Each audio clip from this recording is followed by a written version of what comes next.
Hello everyone, আসসালামু আলাইকুম। যে যেখান থেকে আমার ভিডিও দেখছেন আশা করি সবাই ভালো আছেন। চলে আসলাম নতুন একটা ভিডিও নিয়ে।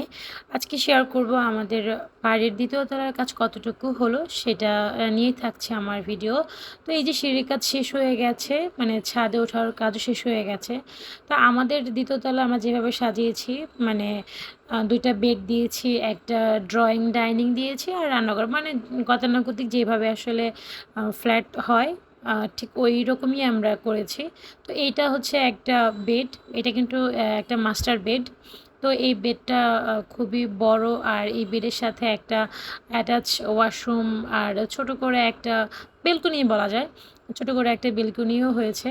তো এইটাতে আসলে এখন মানে কে কোন রুমে থাকবে সেটা নিয়ে তো এখনও কোনো কিছু চিন্তা হয়নি, জাস্ট আসলে করে রাখা, কারণ আরও অনেক কাজ বাকি আছে। মানে সম্পূর্ণ করার জন্য যা যা কাজ করা দরকার, যেমন টাচের কাজ বাকি আছে। আমরা একটু চাচ্ছিলাম ডেকোরেশন করতে, সেটা নিয়ে অনেক চিন্তা ভাবনা করতে হবে। তো যাই হোক, একটা বাড়ি তো আর বললেই হয়ে যায় না। এই বাড়িতে আসলে বাড়ি নির্মাণের জন্য কিন্তু অনেক প্ল্যান করতে হয়। আর এই যে জায়গাটুকু দেখছেন, আমি ভাবছি এটাতে একটা ক্যাবিনেট করব। তো যাই হোক, পরবর্তীতে এই কাজগুলো কিন্তু আপনাদের সাথে শেয়ার করা হবে। তো এখন যতটুকু কাজ আমরা করেছি আমরা অতটুকুতেই স্টপ করে রাখবো। আর এটা হচ্ছে আরেকটা বেড, এই বেডের মধ্যেও একটা বড় বেলকনি হবে, মানে বারান্দা হবে। বারান্দার মধ্যে আমরা যে মানে পার্টিশনটা সেটা থাই দিব। আর এটা হচ্ছে একটা ওয়াশরুম, মানে এই রুমের জন্য একটা ওয়াশরুম, মানে আমাদের এই দোতলায় 3টে ওয়াশরুম থাকবে, 2টা বেড থাকবে, একটা ড্রয়িং ডাইনিং থাকবে, এই যে মাঝখানে একটা ড্রয়িং ডাইনিং, আর এখানে একটা বড় করে জানালা দেওয়া হয়েছে যেন রুমে আসলে আলো ঢোকে। আর এরপরে দেখাবো আপনাদের সাথে আমাদের কিচেনটা, আর এটা হচ্ছে কমন ওয়াশরুম যেটা সেটা। আর তার পাশে হচ্ছে কিচেন।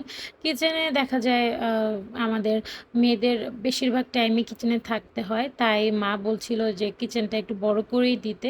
তো ওইভাবে আসলে কিচেনটা দেওয়া হয়েছে, মানে ওই মেজারমেন্টে কিচেনটা দেওয়া হয়েছে যেন একদম মানে কমফোর্টেবল হয়ে কাজ করা যায়। কারণ রান্নাঘরটা কি ছোটোখাটো, মানে ছোট হলে দেখা যায় সুন্দর করে সাজানো যায় না, সব কিছু গুছিয়ে মানে অর্গানাইজ করে রাখা যায় না, তাই আসলে কিচেনটা বড় করে দাও। আর আমরা কিচেনের মধ্যে ক্যাবিনেট করব, তাই কিচেনটা আমরা আমাদের মানে আমরা আমাদের মতো করে করে নিয়েছি।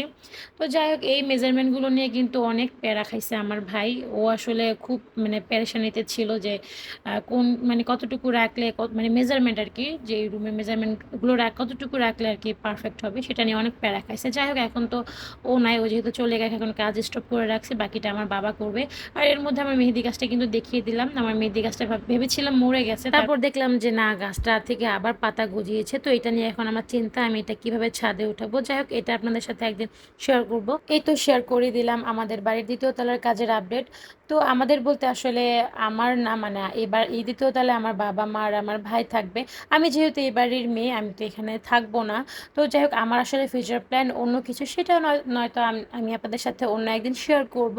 তো এই হচ্ছে আমার আজকের ভিডিও। আমার ভিডিও কেমন লাগে আপনারা কিন্তু অবশ্যই কমেন্ট করে জানাবেন। আর আমার ভিডিও ভালো লাগলে আমার পেজটা ফলো দিবেন, লাইক দিবেন, কমেন্ট করবেন, শেয়ার করবেন। আল্লাহ হাফেজ।